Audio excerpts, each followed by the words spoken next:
یہ بڑا مسئلہ تھا. تیسرا بڑا مسئلہ معاشی مسئلہ تھا کہ روزگار نہیں ہے اور لوگ آ رہے ہیں جا رہے ہیں پیسے. اور سب سے اہم جو یہاں پوائنٹ ریز ہوا چوتھا وہ یہ کہ روزگار چمن بارڈر سے نوشکی اور دلبندین کی طرف شفٹ کیا گیا, جس کی وجہ سے یہاں بے چینی پھیل گئی ہے. میں سمجھتا ہوں جو کسٹم ریونیو چمن سے جنریٹ ہوتا ہے, پاکستانی حکام کو سنجیدگی سے اس پہ سوچنا چاہیے, اور میرے خیال میں سال بسال اس میں انہانسمنٹ بہت ایزی ہو سکے گا. افسوس تو یہ ہوتا ہے کہ افغان وار میں سب سے بڑا پیمنٹ, سب سے بڑی قربانی پاکستان نے دی ہے, اور سب سے بڑی قربانی بفر زون یہ چمن اور یہ قبائلی علاقے جو ہے ان کو پے کرنا پڑا. مگر اس وقت جو ثمرات ہے, یعنی یہ کتنی بڑی افسوس ہے کہ آپ کے افغان اکانومی انڈیا لے کے جا رہا ہے. ہمارے اکانومک پالیسیز میں کہاں لیپسز ہے, ہم امپورٹ ایکسپورٹ میں کہاں غلطی کر جاتے ہیں کہ ہمارے ساتھ ہم مذہب, ہم رنگ, ہم نسل اور ہم عقیدہ ہوتے ہوئے بزنس ادھر شفٹ کر رہے ہیں. میں سمجھتا ہوں افغان بہت ایزی ہم اپنے سینوں سے لگا سکتے ہیں. جو آمد و رفت کی شکایات ملے, چونکہ افغانستان ایک جنگ زدہ ملک ہے, 4 ڈیکیڈز میں مسلسل وہاں لڑائی ہو رہی ہے, تو وہاں بیسک فیسلٹیز نہیں ہے, ایجوکیشن کے فیسلٹیز نہیں ہے. جس طرح ہائر ایجوکیشن کمیشن نے کوئی 3000 اسکالرشپ سالانہ افغانوں کے لیے رکھے ہیں, میں سمجھتا ہوں اس کو 5000 کرنا چاہیے. اور جس طرح یہاں میڈیکل فیسلٹیز ہے پاکستان میں, تو وہ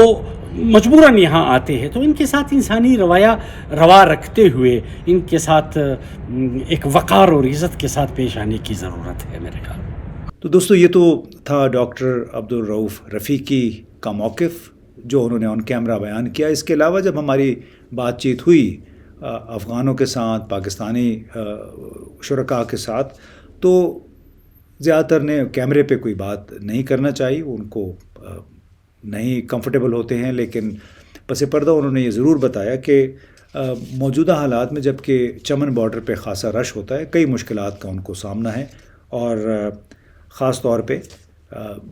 غیر معمولی رش کی وجہ سے کئی مرتبہ افغان خواتین بچوں کے ہمراہ آ رہی ہوتی ہیں, ساز و سامان بھی اٹھایا ہوتا ہے, ان کے ساتھ کئی مرتبہ بدسلوکی کرتے ہیں پاکستانی بارڈر سیکیورٹی کے آفیشلز, اور ظاہر بعض اوقات اس میں بزرگ بھی شامل ہوتے ہیں, اور طورخم پہ بھی وقتاً فوقتاً ایسے ہی ہوتا رہتا ہے. لیکن مزے کی بات یہ کہ کسی کے پاس اگر ویزا ہو یا نہ ہو, تذکرہ جو کہ افغان نیشنل آئیڈینٹی کارڈ ہے وہ ہو نہ ہو,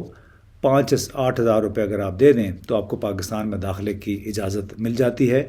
اور یہ ایک کاروبار بنا ہوا ہے جو بارڈر پہ جن حکام کی ڈیوٹی ہوتی ہے ان کے لیے ایک آمدنی کا اچھا ذریعہ ہے, کیونکہ ہزاروں ایسے افراد کا آنا جانا لگا رہتا ہے, تو ان کی ایک اضافی آمدنی, اضافی روزی کا ایک ذریعہ بنا ہوا ہے.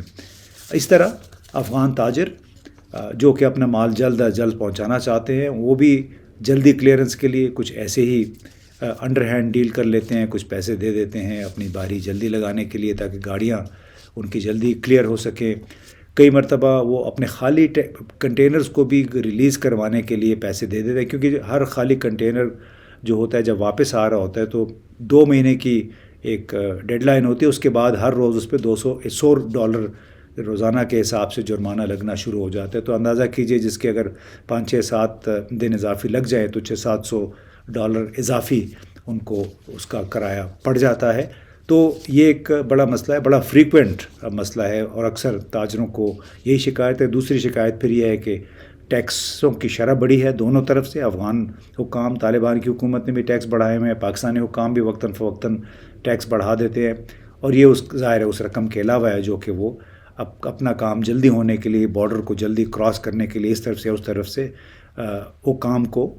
درپردہ ان کی جیبوں میں ڈال دیتے ہیں. تو یہ شکایات چاہے عام لوگ ہیں چاہے تاجر ہیں بڑی تواتر کے ساتھ ہیں, سالہ سال سے ہیں. ان کو بار بار ان کا ازالہ کرنے کی بھی کوشش کی جاتی ہے, مطالبات بھی کیے جاتے ہیں, اعلیٰ سطح پہ باتیں مان بھی لی جاتی ہیں, لیکن یہاں پہ آن گراؤنڈ اس پہ عمل درآمد نہیں ہوتا ہے. اسی لیے میں کہتا ہوں کہ باب دوستی